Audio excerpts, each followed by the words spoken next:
side. What do we need for vaccines and stages of vaccine production, steps in vaccine development, that is preclinical evaluation, clinical evaluation, and vaccine approval. Further, we have post-license surveillance, challenges in vaccine development, monitoring of adverse event following immunization, and conclusion in bibliography. So let's start. So what is vaccine? Vaccine are dead or inactivated organism or a purified product derived from them. Vaccine is a biological preparation that provides active acquired immunity to a particular infection or a pathogen disease. There are several types of vaccines currently in use. First one is kill vaccine. Kill strains of pathogens are used for kill vaccines. Likewise, in the case of polio and cholera. Secondly, we have attenuated vaccines.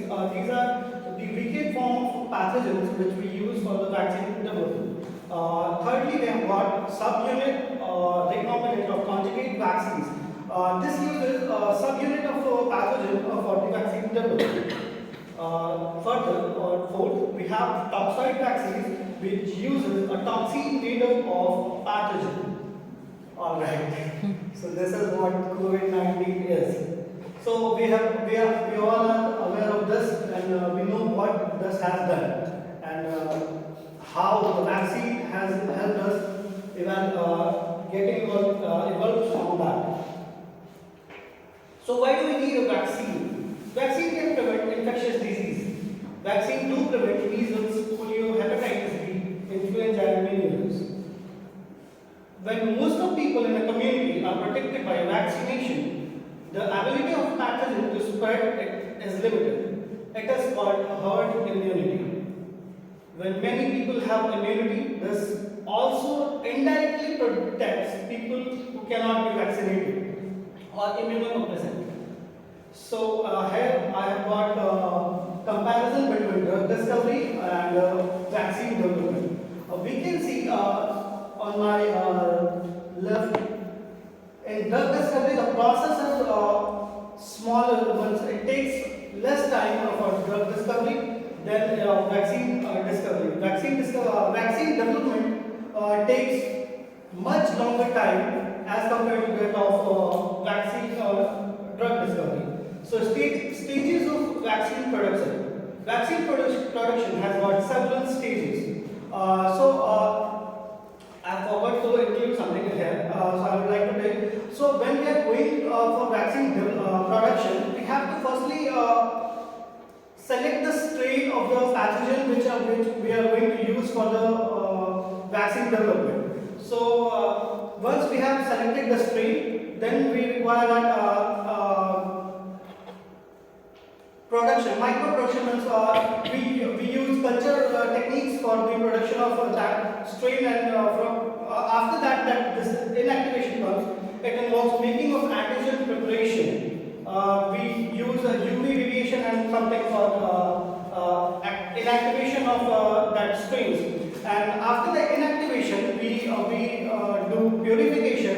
It isolates antigen, isolate antigen is purified. Isolated antigen is purified. Then further formulation of the vaccine. Formulation of the vaccine, purified antigens are combined with adjuvants, stabilizers, and preservatives for the vaccine production.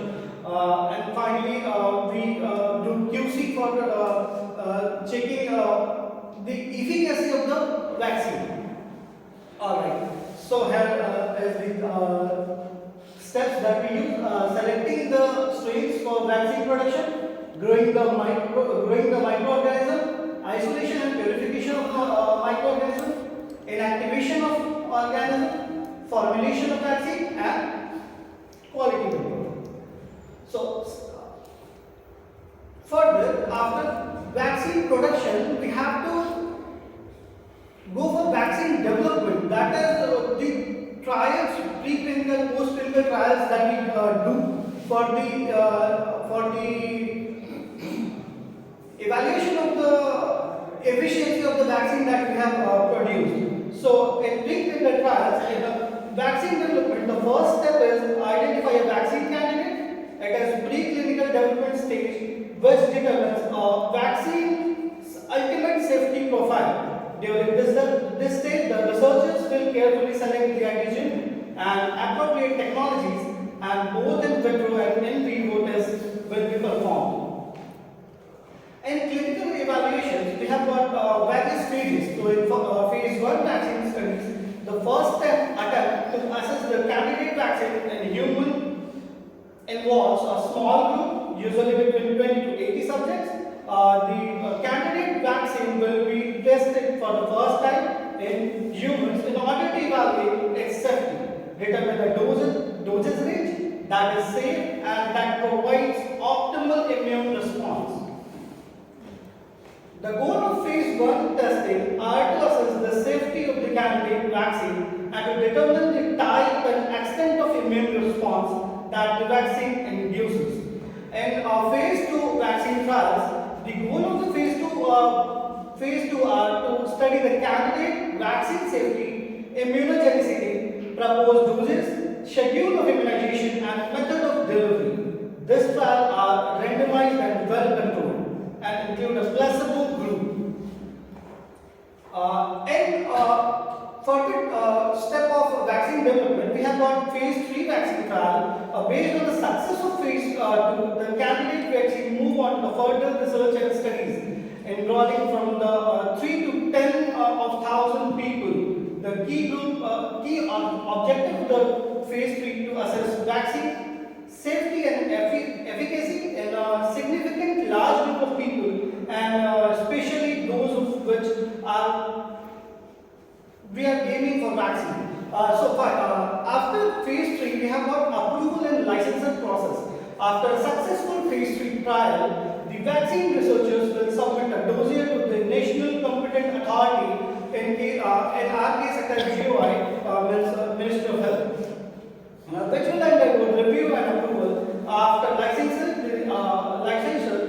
the national competent authority will continue to monitor the production of the vaccine, inspect facilities, and review the manufacturer's testing process. In phase 4, we have got pharmacovigilance. Once on the market, the vaccine manufacturer will perform the pharmacovigilance activity in order to continuously assess the vaccine safety and detect any risk of adverse event following the use of vaccine. This is what I was talking about. In the process of vaccine development, we can see that in preclinical stage, will select some organism in which we can use that strain we have that strain we have opted, will induce that strain's vaccine into the organism, and after that, in phase 1, after the vaccine is produced, in phase 1 clinical trial, will select some people, that is, the number will be very less, so that we can check the efficiency and the doses. Here we can see that in the total time span which requires the vaccine production, it takes almost 10 to 15 years. So post-licensure surveillance. Continuous post-licensure surveillance is used to confirm the safety of vaccine in the general population, including people with a variety of health background. Post-licensure studies of safety and effectiveness of vaccines are now considered increasingly important and are often based on national immunization program and safety surveillance. Due to the nature of surveillance methods, such as patient register and contacts, post-surveillance data may not appear in the literature until 5 to 10 years after the vaccine have been granted a license. So, challenges in vaccine development. So, these are some challenges in vaccine development, that is multiple mutations present. As we have seen in the case of COVID-19 vaccine, the mutations have lowered the efficacy of the vaccine. And second challenge we have is vaccine distribution inequality and manipulation by developed countries. we have got very good news in the recent past that America was forcing India to give vaccine to them. So this is something that is challenge for a developing country. And next challenge to us is to vaccine development challenge is highly reactogenic and induce an inadequate immune response. Likewise, if we have developed a vaccine, but in the post-clinical surveillance, we have seen that the efficiency is not that much as it should be. Next, we have inadequate knowledge on global disease mechanism. Ayush, 1 minute. 1 minute now. Okay. Monitoring of adverse event following immunization.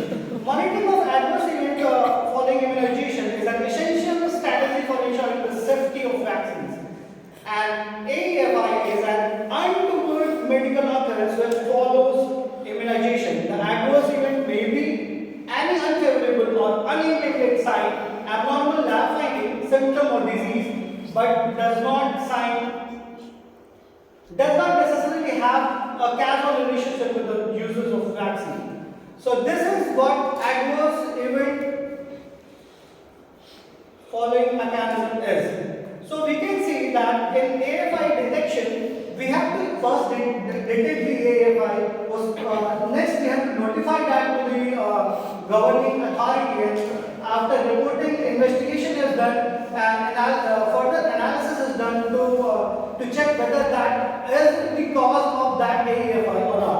The vaccine is the cause of that AFI is or not. So we have seen this chart and almost every PSC we have been through. So this is the mission in the resolution, which is carried out by the GOI. It is a vaccination program which is done from right at the birth to the 16 years of age. Continuous improvement in vaccine safety assessment. New generation vaccines are subject to increased safety testing throughout the vaccine development process. The safety assessment has been enhanced throughout preclinical, clinical and post-licensure studies. All safety assessments performed have the objective of increasing the likelihood of identifying possible safety concerns and consequently of taking the necessary measures to remove or minimize them.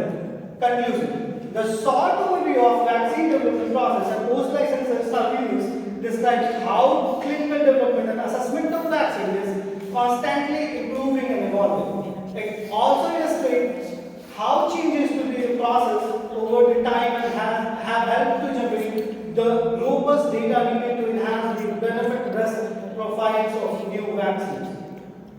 So this is what my reference is. Thank you.